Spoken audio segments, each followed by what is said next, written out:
Hello friends, मैं advocate Vinod Sharma अपने channel में आपका एक बार फिर स्वागत करता हूं। दोस्तों, आज की इस वीडियो में मैं बहुत ही महत्वपूर्ण विषय पर चर्चा करने जा रहा हूं, इसलिए आपसे मेरी रिक्वेस्ट है कि वीडियो को अंत तक देखें ताकि पूरी बात आपको समझ में आए। दोस्तों, आज मैं आपको बताऊंगा कि अगर 498A यानी कि दहेज का मामला कहीं दर्ज हो जाता है, पुलिस में एफआईआर होती है, तो पुलिस के लिए क्या गाइडलाइंस हैं कि वो अरेस्ट करने से पहले उनको क्या क्या प्रोसीजर अपनाना पड़ता है, और अगर वो प्रोसीजर ना अपनाए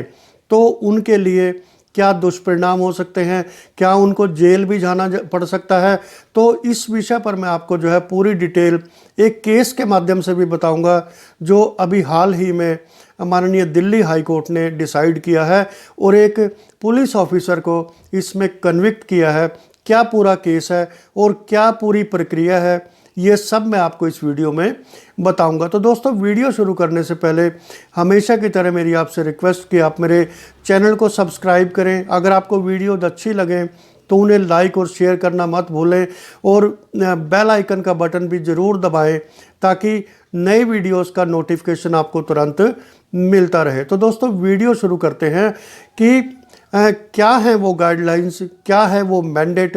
जिसके तहत 498A का अगर केस हो, दहेज का केस हो, तो पुलिस उसको जो है फॉलो करे गिरफ्तारी से पहले। तो मैं आपको बताऊं दोस्तों कि 2014 में एक केस डिसाइड हुआ था जिसका टाइटल था Arnesh Kumar versus state of Bihar. ये दोस्तों बहुत ही लैंडमार्क जजमेंट थी माननीय सुप्रीम कोर्ट की उस समय में, और इसमें एक 9 पॉइंट गाइडलाइंस बनाई गई थी माननीय सुप्रीम कोर्ट द्वारा कि 498A में अगर किसी की गिरफ्तारी करनी है तो उससे पहले आपको क्या प्रोसीजर अपनाना होगा। तो इसमें प्रोसीजर क्या है कि अगर, क्योंकि जो 498A की धारा है उसमें 7 साल से कम की सज़ा है, और इस मामले में पुलिस को ये निर्देश दिए गए थे, ये जो है गाइडलाइंस इशू की गई थी कि अगर 498A में किसी की गिरफ्तारी करनी हो, चाहे वो पति की गिरफ्तारी है या सास ससुर की गिरफ्तारी है या परिवार के दूसरे जो मेंबर हैं जिनका नाम एफआईआर में है उनकी गिरफ्तारी करनी है, तो उससे पहले उनको जो है सेक्शन 41A सीआरपीसी का नोटिस देना ज़रूरी होता है। अगर आप बिना नोटिस दिए किसी को 498A में गिरफ्तार करते हो तो ये एक कंटेम्प्ट ऑफ कोर्ट है और पुलिस को इसके लिए सज़ा भी मिल सकती है। तो दोस्तों, ये जजमेंट जो है ये बहुत ही लैंडमार्क जजमेंट है, जैसे मैंने आपको बताया, क्योंकि जो 498A के केसेस थे वो बहुत ही मिसयूज़ किए जाने लगे। जो बहुएं हैं उनके द्वारा, महिलाएं हैं उनके द्वारा, जिसको देखते हुए माननीय सुप्रीम कोर्ट ने ये सख्त गाइडलाइंस इशू की थी, जिनको हम अरनेश कुमार केस की गाइडलाइंस भी कहते हैं। और इसमें दोस्तों क्या है कि अगर आपको गिरफ्तारी करनी है 498A के केस में, तो आपको पूरा प्रोसीजर जो है वो अपनाना पड़ेगा, यानी कि पुलिस के लिए है ये। अगर वो बिना प्रोसीजर अपनाए किसी को गिरफ्तार करते हैं, उनको उठाते हैं, तो वो जो है कंटेम्प्ट ऑफ कोर्ट है, और कोर्ट के अवमानना के आरोप में, जुर्म में उनको जो है जेल भी जाना पड़ सकता है। और ऐसा ही मैं आपको एक केस बताऊंगा जो अभी माननीय दिल्ली हाई कोर्ट ने डिसाइड किया है। इससे पहले दोस्तों मैं थोड़ा सा आपको बताऊं कि जो 498A की सेक्शन है ये 1983 में इसको इंसर्ट किया गया था, जब दहेज के बहुत सारे मामले बढ़ रहे थे। उसके अलावा 304B जोड़ा गया था जिसमें डाउरी डेथ से रिलेटेड जो है वो मामले दर्ज किए जाते थे, और उसके साथ साथ जो है महिलाओं को सुरक्षा दी गई कि अगर उनके इन लॉज उनको दहेज के लिए तंग करते हैं, परेशान करते हैं, तो वो इस कानून का सहारा ले सकती हैं। लेकिन दोस्तों, जैसे जैसे समय आगे बढ़ा वैसे वैसे इस कानून का मिसयूज़ भी बढ़ने लगा, जिसके चलते माननीय सुप्रीम कोर्ट ने 2014 में Arnesh Kumar versus state of Bihar में जो है ये बहुत ही अहम फैसला सुनाया कि पहले पूरी इन्वेस्टिगेशन करें केस की। जो पार्टीज़ हैं, हस्बैंड है, उसके मदर फादर हैं या उनके फैमिली मेम्बर्स हैं, उनको जो है नोटिस सर्व करें। उसके बाद उनकी गिरफ्तारी होनी चाहिए और उसके बाद भी जो जुडिशल मजिस्ट्रेट है संबंधित क्षेत्र का, जहां पर ये केस ट्रायल पे जाएगा, उनकी भी जिम्मेवारी है कि वो देखें कि क्या ड्यू प्रोसेस ऑफ लॉ को फॉलो किया गया है, क्या जो गाइडलाइंस इशू की गई हैं उनको फॉलो किया गया है या नहीं किया गया है। तो अब मैं आपको बताऊं कि केस क्या है जिस पे माननीय दिल्ली हाई कोर्ट ने अपना फैसला सुनाया है। दोस्तों, इस मामले में जो है जो मैं आपको पहले इसका केस का टाइटल बताता हूँ।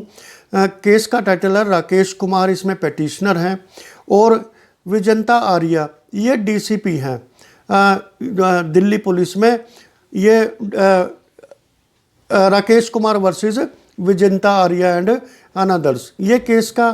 टाइटल है। इसमें जो राकेश कुमार है ये इसमें प्लेंटिफ हैं, पेटिशनर हैं, और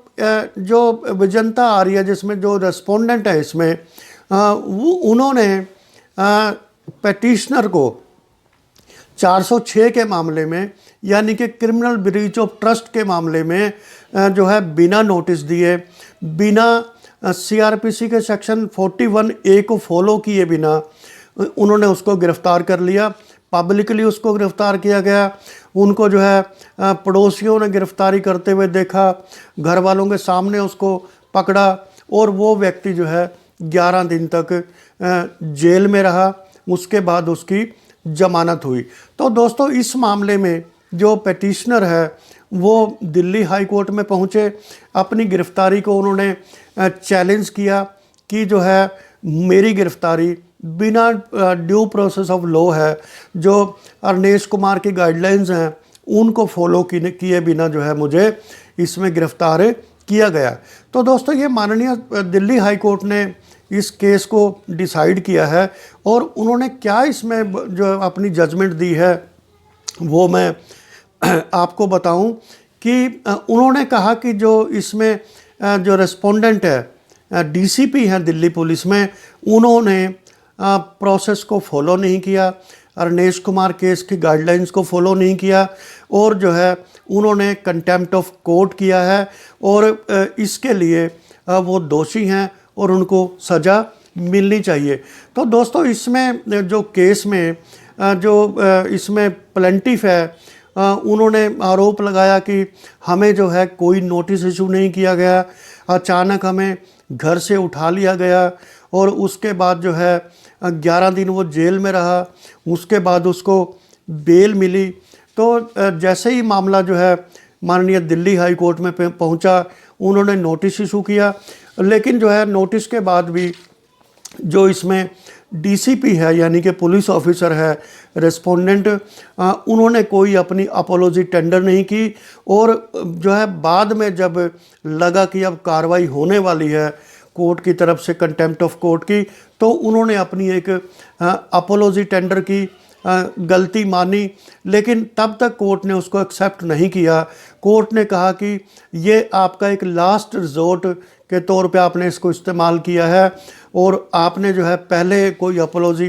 टेंडर नहीं की है। और माननीय दिल्ली हाई कोर्ट ने बहुत ही महत्वपूर्ण चीज़ें इस जजमेंट में कही हैं। उन्होंने कहा कि हर व्यक्ति की पर्सनल लिबर्टी कॉन्स्टिट्यूशन में इंश्योर की गई है, गारंटीड है। अगर उसके बाद भी बिना जो प्रोसेस है, बिना प्रोसीजर के किसी व्यक्ति को गिरफ्तार किया जाता है, तो ये उसके फंडामेंटल राइट्स हैं, उनका हनन है, उसका इन्फ्रिजमेंट है। और जैसे इस मामले में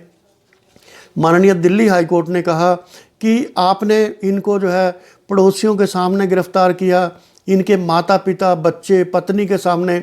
गिरफ्तार किया, और उसके बाद जो है इनकी कितनी इंसल्ट हुई, ह्यूमिलेशन हुई, और जो है इनका इनकार्नेशन जो हुआ है वो इनके राइट्स पे एक बहुत बड़ा इन्फ्रिंजमेंट है जिसके लिए पुलिस ऑफिसर दोषी है। और उन्होंने कहा कि चाहे इनको बाद में बेल पर छोड़ दिया गया, लेकिन ये किस किस को बताएंगे कि मुझे बिना कसूर पकड़ा गया या बिना जो प्रोसेस को फॉलो किए पकड़ा गया, और उससे इनका जो ह्यूमिलेशन हुआ है वो कम नहीं होगा, बल्कि जो है इनको एक्सप्लेनेशन देनी पड़ेगी पड़ोसियों के सामने, रिश्तेदारों के सामने, सबके सामने कि भाई मुझे गलत पकड़ा था पुलिस वालों ने और जो है अब मैं छूट कर आ गया हूँ। लेकिन माननीय दिल्ली हाई कोर्ट ने कहा है कि ऐसे जो है जो दोषी है पुलिस ऑफिसर उनको हम छोड़ेंगे नहीं। उन्होंने कंटेम्प्ट ऑफ कोर्ट किया है, माननीय सुप्रीम कोर्ट की जजमेंट की, गाइडलाइंस की अवहेलना की है, इसलिए उनके लिए सज़ा तो बनती है। तो दोस्तों इस मामले में जो माननीय दिल्ली हाई कोर्ट ने जो इसमें डीसीपी हैं उनको जो सज़ा सुनाई है वो मैं आपको बताऊं कि कंटेम्प्ट ऑफ कोर्ट के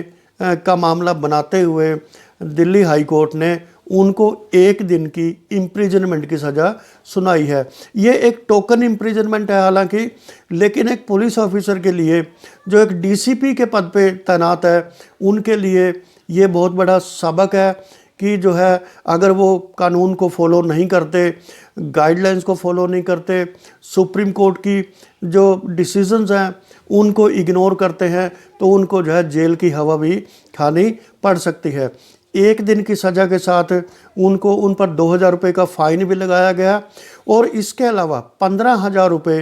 उन पर एक फ़ाइन और लगाया गया जो उनको प्लेंटिफ को देना होगा। जो इसमें राकेश कुमार जो प्लेंटिफ हैं उनको देना होगा। और ये सज़ा जो है जो माननीय दिल्ली हाई कोर्ट ने सुनाई है ये एक बहुत बड़ा एक वो जो है लेसन है पुलिस के लिए कि अगर वो प्रोसीजर को फॉलो किए बिना अपनी मनमानी तरीके से किसी भी व्यक्ति को 498A में या ऐसे अपराधों में जहां पर सज़ा 7 साल से कम है, अगर ऐसे अपराधों में उनको जो है गिरफ्तार करते हैं, उठाते हैं बिना नोटिस दिए, तो उनके लिए भी जेल के दरवाजे खुले हुए हैं।